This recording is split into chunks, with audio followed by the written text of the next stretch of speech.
नेपाल में राजशाही समर्थक ताकतें एक बार फिर सक्रिय हो गई हैं। देश की प्रमुख राजशाही समर्थक राजनीतिक पार्टी राष्ट्रीय प्रजातंत्र पार्टी आरपीपी ने आज राजधानी काठमांडू में विरोध प्रदर्शन का ऐलान किया है। हालांकि प्रदर्शन अभी शुरू नहीं हुआ है, लेकिन इसके संभावित स्वरूप को देखते हुए सरकार ने अलर्ट मोड में कदम बढ़ा दिए हैं। आरपीपी द्वारा निश्चित क्षेत्रों की सीमाएं तोड़ने की मंशा जताने के बाद स्थिति संवेदनशील मानी जा रही है। आरपीपी अध्यक्ष राजेंद्र लिंगदेन ने एक प्रेस वार्ता में साफ कहा कि पार्टी राजशाही की बहाली और नेपाल को फिर से हिंदू राष्ट्र घोषित करने की मांग को लेकर सड़कों पर उतरेगी। उनका कहना है कि सरकार द्वारा तय किए गए प्रतिबंधित क्षेत्रों की कोई असहमति नहीं है और पार्टी अपने आंदोलन को हर हाल में निर्णायक दिशा में ले जाएगी। उनका यह बयान सीधे तौर पर सरकार के अधिकार क्षेत्र को चुनौती देता है और इसे लेकर पूरे देश में चर्चा तेज हो गई है। इस बयान पर तुरंत प्रतिक्रिया देते हुए गृह मंत्रालय ने शनिवार को एक औपचारिक चेतावनी जारी की। मंत्रालय ने कहा, 20 अप्रैल को होने वाले आरपीपी के प्रदर्शन के दौरान किसी भी प्रकार से कानूनी रूप से घोषित निषिद्ध क्षेत्रों का उल्लंघन किया गया तो संबंधित कानूनों के तहत सख्त कार्रवाई की जाएगी। सरकार ने राजधानी के बिजुली बाजार, संसद भवन, सिंह दरबार और अन्य संवेदनशील इलाकों के चारों ओर भारी संख्या में दंगा नियंत्रण बल, सशस्त्र पुलिस और नागरिक सुरक्षा दस्ते तैनात कर दिए हैं। आरपीपी इससे पहले भी मार्च के अंतिम सप्ताह में काठमांडू के तिनकुने इलाके में विशाल विरोध प्रदर्शन कर चुकी है। उस समय भी पार्टी ने संविधान संशोधन की मांग करते हुए राजशाही की बहाली की बात कही थी। प्रदर्शन के दौरान हिंसा भड़क गई थी, जिसमें 2 लोगों की मौत हो गई थी और सैकड़ों प्रदर्शनकारी और पुलिसकर्मी घायल हुए थे। इसी पृष्ठभूमि को देखते हुए इस बार के प्रदर्शन को लेकर सरकार और प्रशासन कोई चूक नहीं करना चाहता। प्रदर्शन से एक दिन पहले पूर्व राजा ज्ञानेंद्र ने अपने निवास पर आरपीपी के शीर्ष नेताओं से मुलाकात की। यह बैठक गुप्त नहीं रखी गई, बल्कि जानबूझकर इसे सार्वजनिक किया गया। राजनीतिक जानकारों का मानना है कि पूर्व राजा ने अप्रत्यक्ष रूप से आंदोलन को समर्थन दिया है, जिससे राजशाही समर्थकों का मनोबल बढ़ा है। यद्यपि ज्ञानेंद्र ने कोई सार्वजनिक बयान नहीं दिया है, लेकिन आरपीपी नेताओं के चेहरे पर आत्मविश्वास साफ नजर आ रहा है। स्थिति की गंभीरता को देखते हुए प्रधानमंत्री केपी शर्मा ओली ने अपने निवास पर एक आपात बैठक बुलाई।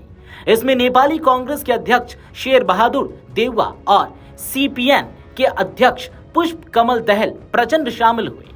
तीनों नेताओं ने आपसी मतभेद बुलाकर लोकतंत्र की रक्षा के लिए एकजुट रहने पर सहमति जताई।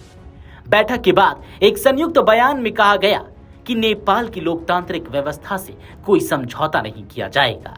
देश को अराजकता की ओर धकेलने वालों से सख्ती से निपटा जाएगा। काठमांडू की सड़कों पर जहां एक और कुछ लोग आरपीपी के प्रदर्शन को समर्थन दे रहे हैं, वहीं बड़ी संख्या में नागरिक राजशाही की वापसी को एक पीछे की ओर लौटने वाला कदम मान रहे हैं। आम जनता को डर है कि अगर प्रदर्शन उग्र हुआ तो इससे राजधानी की सामान्य दिनचर्या पर असर पड़ेगा और फिर से हिंसा की आशंका बढ़ सकती है। स्थानीय दुकानों ने एहतियातन रविवार को दुकानें बंद रखने का निर्णय लिया और शिक्षण संस्थानों ने छात्रों की सुरक्षा को देखते हुए अवकाश घोषित कर दिया है। राजनीतिक विश्लेषज्ञों का मानना है कि यह आंदोलन केवल सत्ता विरोधी नहीं है, बल्कि राजनीतिक पहचान की लड़ाई में बदलता जा रहा है। एक और जहां सरकार लोकतांत्रिक गणराज्य को बचाने की लड़ाई लड़ रही है, वहीं दूसरी ओर आरपीपी संस्कृति और परंपरा की दुहाई देकर राजशाही की बहाली की वकालत कर रही है। वरिष्ठ राजनीतिक विश्लेषक डॉक्टर सुशील उप्रेती का कहना है, यह लड़ाई केवल आरपीपी की नहीं, बल्कि उस विचारधारा की है जो नेपाल को एक बार फिर धार्मिक और राजशाही केंद्रित पहचान देना चाहती है। अब सबकी निगाहें इस बात पर टिकी हैं कि 20 अप्रैल को आरपीपी की ओर से घोषित प्रदर्शन किस रूप में सामने आता है। यदि प्रदर्शन शांतिपूर्ण रहता है तो सरकार का दबाव कुछ कम होगा, लेकिन अगर भीड़ ने निषिद्ध क्षेत्रों की सीमाएं लांघी या हिंसा हुई तो हालात बेकाबू हो सकते हैं। गृह मंत्रालय और सुरक्षा एजेंसियां फिलहाल पूरे अलर्ट मोड पर है। मीडिया को भी विशेष कवरेज निर्देश जारी किए गए हैं कि किसी भी उकसाने वाले दृश्य को गैर जिम्मेदाराना ढंग से प्रसारित न किया जाए।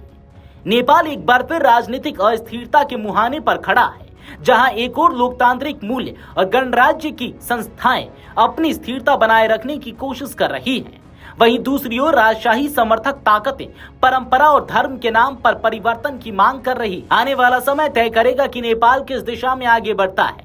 लोकतंत्र की रक्षा करता है या अतीत की ओर लौटता है। वीडियो डेस्क अमरउजाला.com। अगर आप ये वीडियो YouTube पर देख रहे हैं तो हमारे चैनल को सब्सक्राइब कर बेल आइकन दबाएं और Facebook पर देख रहे हैं तो हमारे पेज को लाइक करें। 8 मिलियन प्लस सब्सक्राइबर, आपके इस भरोसे के लिए बहुत धन्यवाद।